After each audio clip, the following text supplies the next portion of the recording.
Hey, Tegan. Yes, Ray. Do you want to hear something weird? Do, because I don't know how much of this ends up in the edit. Sam will do what he likes. But you were cackling maniacally before and after I hit record. So I don't know how to answer that. I guess so. Sure. Look, the thing is, I have learned a lot about a very particular topic over my entire life and also in a very short period of time in the lead up to this. So we've been Is this a chatting. situation where it's my fault? Is this my fault a little bit? It's both our fault for being who we are as people and deciding to do Alright. a whole month of looking into spooky tech and science stories. So, hey, I'm not putting the blame wholly on you at all. I was like this before you met me. Okay. All right, fine. So what have you been known about all your life, but also more so recently? Well, we've been chatting a lot for Spooktober about how to communicate with the spirit world, both in modern times. You're using electromagnetic field readers and radiating electromagneticity pods, which is not a real word.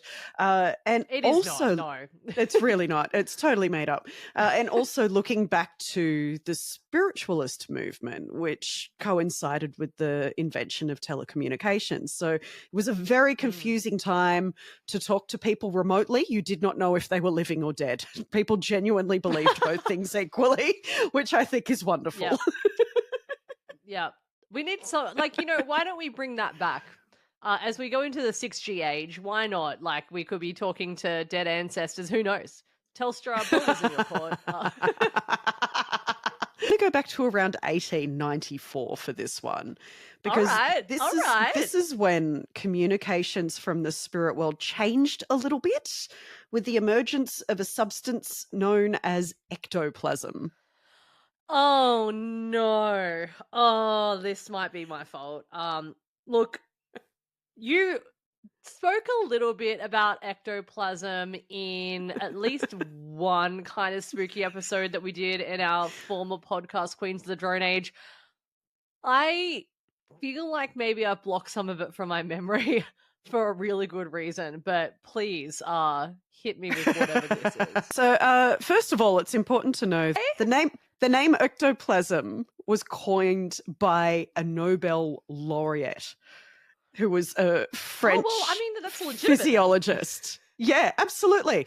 Science was weird at this time. Charles Richet, his name was, and he said, and I quote, "It's absolutely absurd, but it's true." Oh, all right. So what do you know about ectoplasm, Tegan? What do you know about ectoplasm? What I know about ectoplasm is very limited. So correct me if and when I'm wrong, but that it was something that would kind of come out of people when they were in some way connecting to the spirit world. A lot of the time it would definitely happen on stage or on camera, basically when there was an audience, to try and prove that something supernatural was happening. How correct is that? You are on the money, but at the time that ectoplasm started to become a thing, it was seen as a sign that we were on the edge of the next great scientific frontier. This was the future. Hang on. So what, like if someone was about to like work out how to perhaps come up with a vaccine for smallpox, ectoplasm would start just seeping out of things? Like what? So it was seen as evidence of a new stage of evolution of human beings that was happening almost entirely to women who had psychic powers. Sorry. No, I was going to say sorry. So like a woman's just going about her business and exhibits like some sort of psychic powers. Ectoplasm comes up and then just like Dr. Charles Xavier is rolling up being like, this is the next version of like humans. This is the mutant. We're going to teach you. Try not to fall in love with Wolverine. Like what is going on? Yes, except it was Dr. Gustav Gelly. Was he also bald and flying around in a wheelchair that he could control with his mind? Like, what was up with him? I've never seen a photo of him. I should see what he looks like and see if there's any parallels between old X and him. But he described ectoplasm as being very variable in appearance, sometimes vaporous. Okay. It was sometimes a plastic paste, was sometimes a bundle of fine threads or a membrane with swellings or fringes, he called them, or just a fine fabric-like tissue. So sometimes you could see through it. Sometimes it was more solid, but it was almost universally white. And there is a very good reason for that, which I will tell you about a little bit later. But that is what it basically looks like. Your old mate that you've told us about before, Sir Arthur Conan Doyle, creator of Sherlock Holmes. Oh, yeah. Spent quite a bit of time in sciences, and his description of ectoplasm is a viscous, gelatinous substance that appeared to differ from every known form of matter in that it could solidify and be used for material purposes. So this is what people were seeing. Yuck. Like, it's so gross. Yeah. Like, please don't it's use so it. Gross. Please don't use it. Because again, from memory, and I'm just going to look up some photos, but let's have a look. Yeah, so it'd be things that would usually be coming out of people, like their mouths or like nose, different orifices or whatever, right? Yeah. And also, by the way, something that people aren't really saying of what it looks like, the white thing, I'm going to say it looks a little bit like something else. I'm just going to say it. It does. It was overall described as a glutinous substance, we can say. See how many different ways I've used to describe a thing that we all know what I'm describing. And it did emerge from various parts of the psychic medium's body, more specifically orifices. So as you've said, mouths, ears, noses, any hole you can think of in a human body. Oh, God. It emerged from. But back then in those days, though, like that would have been very scandalous to come out of those different. But maybe that adds to it, like legitimacy, right? Absolutely. And once it emerged, Tegan, sometimes it could do things. What? What do you mean it could do things? Is it like Slimer? Is this a Ghostbusters situation? It's so fun. It's so much fun. God. So ectoplasm was credited for tipping tables over during seances. It had been observed coming out of a medium's ear and then sitting on its shoulder. It could be born. God. It could be born. No, and then, don't. And then become a full-sized human being standing next to the psychic medium. No, that's where I draw the line. We're not having Twilight level growth of a Renesmee baby of ectoplasm. I won't have it. I don't like it. No. We are. Ray, and, no Mormon-esque ectoplasm babies that go from baby to full grown in a matter of minutes. No. I'm sorry. I'm sorry it's happening because people touched it as well. No, they didn't. Don't touch the ectoplasm baby. They touched it. No. They touched the ectoplasm. They said that when they touched ectoplasm, multiple people touched the ectoplasm. Not necessarily specifically the one that was birthed, but various types of ectoplasms.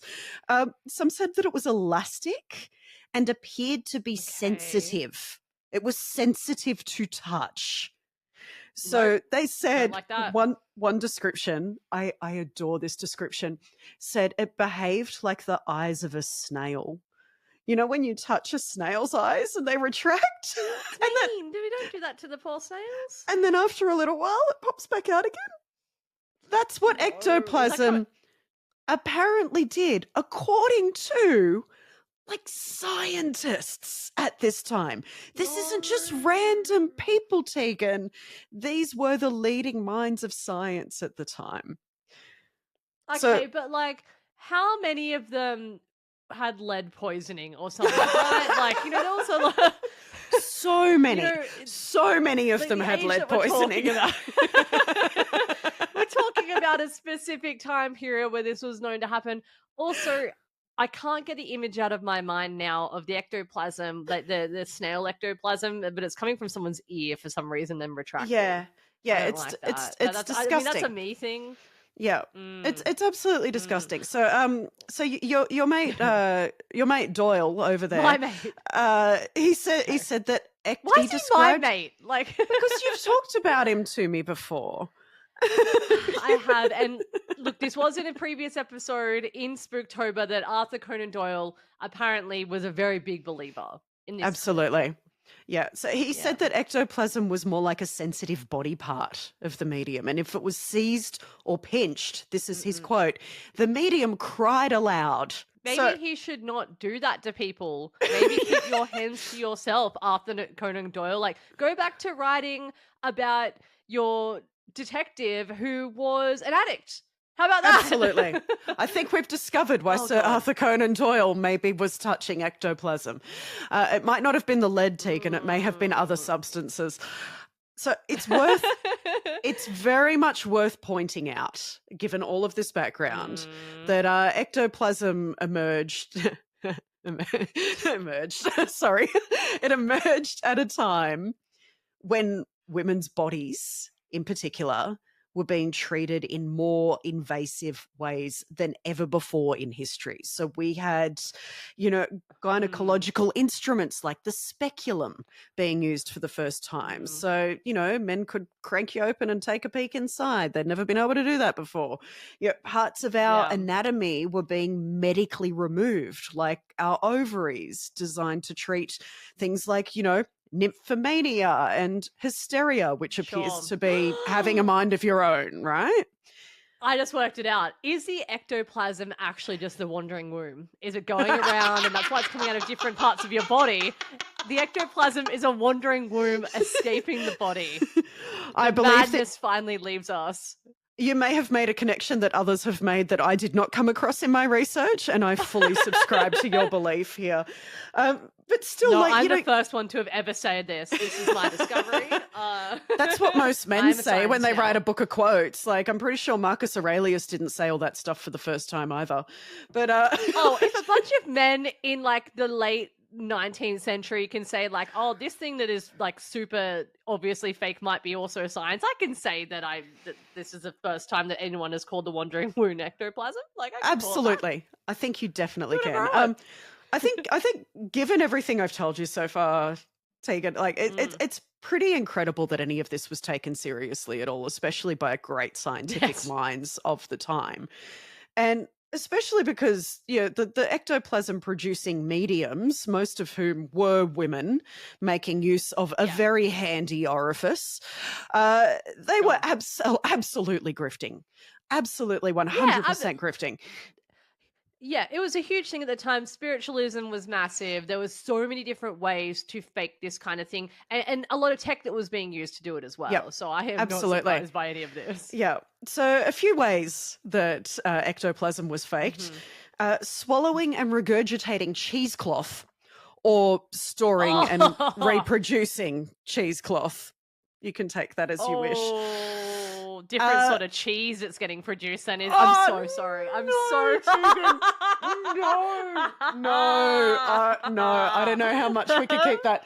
It was to use pieces of paper that were scrunched up and then unfolded. And oftentimes they were like newspaper faces, they were magazine faces, straight up just like pinned onto their clothes or their curtains. And sometimes what they used even still had like the fold marks from the magazine and the newspaper. Right. And one medium defended this by saying that she had read the magazine and seen it with fold lines in Sure. it. So her memory had conjured and remembered all of those folds, materialized it into the ectoplasm. That's how it worked, Absolutely. of course. So here's a question. You've spoken about this before.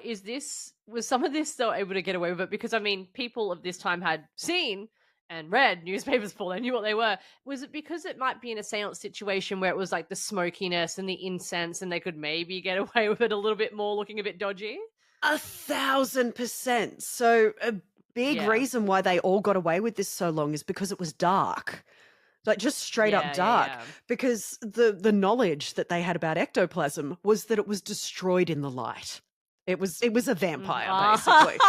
That's such a good grift. I love it. You can get away with so much in the dark, including having people pop out from behind curtains, appearing like they're fully born, fully formed adult human people that have just been born out of the medium. You know, like there's a lot of things that were discovered when the crackdowns on this started. There was one male medium, actually, who was caught hiding egg white in his rectum. I don't know how he was caught. We won't go into that. I'm sorry, I'm all about equality, but I'm sorry, grifting in the spectral sense, that's women's work. So, this is women's work. Stay in your lane. This is women's work, and I will grift.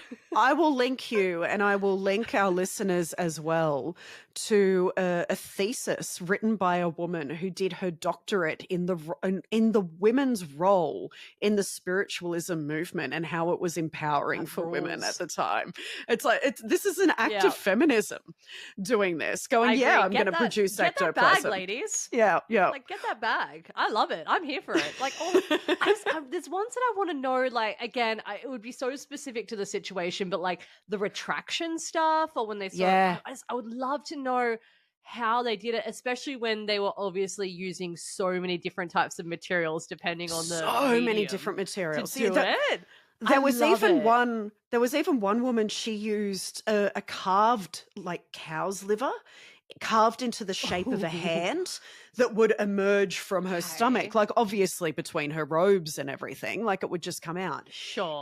It wasn't discovered that, that wasn't a spectral hand until an actual biologist took it away and tested it and was like, this is cow's liver. So she got away with that for so long. But because of science, like, we were able to find out. It's so funny. Like, this is a time where science now helps us grasp how this happened. At all. But at the time, it was lending credence to it. That's what I love about it. I love it how, like, all these women are, like, pulling this grift, and some guys as well. But then you had these male scientists going, like, that seems legit to me. And the girls are like, yeah, thanks. Yeah, absolutely. It's like every instance of where, like, a wife convinces their husband, like, something is, like, their idea so they can get it over the line. That was these mediums to male scientists. This is 1,000% that. I love that so much. But I think it also just goes to show, that there's still so much about the universe that we don't understand because it was so normalized to believe this at the time. Yeah, and now I only think about the stuff that it's normalized for us to believe, that in the future we're going to be like, you for real? Like, you really, that's true. You really fell for that grift. Like, who's grifting today? There's some stuff out there that's pretty weird. It's not ectoplasm weird, but it's pretty weird. Yes. Yeah, it's true. Someone will be roasting us on a podcast in 100 years' time, and rightly so. Yeah, you conjured Elon. Oh no. I'm so sorry. It's a tech podcast. It had to happen at some point. At least going to come out of my ear. I was going to say, at least you didn't birth him and he arrived fully formed, standing next to you, looking pale. What's upsetting about that is how accurate that is, because I can't imagine him as an actual baby. I imagine he was one of those old man-looking children. You know what I mean? Like some people that you can't imagine as a child. Yeah, so he would come out as a full man baby for more reasons than one. Well, thank you for listening to my very weird information about ectoplasm, Tegan. I really enjoyed telling you about it. You've given me a lot to think about. I don't think I'll be able to stop for a while.